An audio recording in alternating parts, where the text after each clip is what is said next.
Kenapa saya di Jepang? Karena tanah ini kita ibu-ibu yang dekat dengan tanah. Bapak-bapak bersihkan kebun, kita yang urus bibit dan tanam. Sesudah itu kalau lumbung kosong, kita ibu-ibu yang tahu. Jadi kenapa kita ikut bergabung? Kalau anak-anak minta makan, kita ibu-ibu yang persiapkan. Ada kekurangan dari sini juga, kita ibu-ibu yang ini tahu bahwa sudah ada lumbung, sudah kurang, hanya khusus untuk bibit saja. Sesudah itu kita beritahu kasih bapak mereka sudah untuk cari uang. Jadi kita terjun untuk ikut berjuang karena tanah ini melambangkan tanah ini sebagai seorang ibu dan mengandung seorang bayi, melahirkan seorang bayi, mengusui seorang bayi, membesarkan seorang bayi, dan kita mati juga dari tanah karena tanah ini melambangkan seorang ibu. Penggusuran tanggal 4 itu kita tidak dengar informasi dari namanya pemerintah, bersurat dulu 2-3 kali baru mereka adakan penggusuran, pembersihan. Mereka turun langsung. Ada tanggal berapa itu ada intel kasat dari SOE datang ke tahu.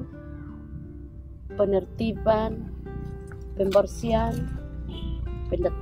mulai dari pendataan, penertiban, baru dilokasikan. Jadi dengan terkejut kita dengar itu, kita merasa kecewa. Masa kok ada kita pun pemerintah sendiri tidak ada kan sosialisasi, pertemuan. Jadi mereka langsung datang saja. Kita ini bukan masyarakat mereka. Apalagi saya mengesalnya di situ. Tadi saya ada sempat cerita. Saya ini tim sukses untuk pemilihan. Mulai dari pemilihan kita mulai dari pusat, provinsi, baru kabupaten, baru kecamatan. Kita tidak makan dan minum karena dana hanya khusus untuk yang menjaga kotak. Kami untuk yang sebagai tim kami tidak dapat makan. Jadi saya tidak makan. Saya pertahankan sampai mandat keluar dan saya berikan kembali kepada yang ini bertugas. Jadi saya merasa kecewanya di situ. Kenapa kita pilih mereka? Pernah Bapak Victor itu pernah kami dan dia berjuang sama-sama di Supul. Maka itu saya tertarik dan pilih dia. Pasti kita pilih dia melihat kita.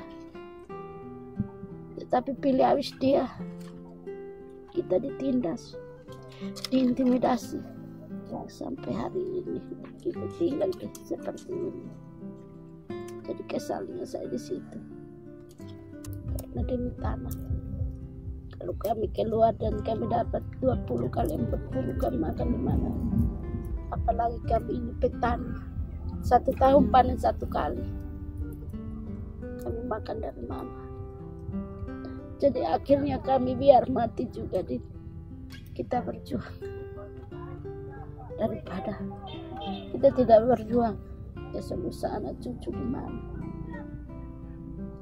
Umpamakan sendiri terasa punya ada satu anak, ada yang laki-laki ada 5 orang, perempuan ada 3, 2 orang, 7 orang. Ya, 7 orang. Jadi saya tinggal di mana, mereka tinggal di mana. Kalau esok lusa mereka punya rumah tangga. Akhirnya saya berjuang dan taruh nyawa untuk tanah. Karena kami ini bersahabat dengan tanah. Tidak lari jauh. Karena kami kelola tanah berdapat makan. panen 1 kali. 1 tahun panen 1 kali. Hanya panen apa saja, panen jagung saja. Tapi jagung kami sampai hari ini mereka bawa. Pikul rumah saya mau pasang di sana. Saya tidak tahu mereka taruh sapu jagung di bagian mana. Jadi mereka sekarang sudah kunci. Saya biasa jalan kok ambil jagung kas makan babi. Saya pun babi punya kandang juga mereka gusur. Jadi saya hanya ikat, tapi sekarang dia mau makan juga mesti jagung.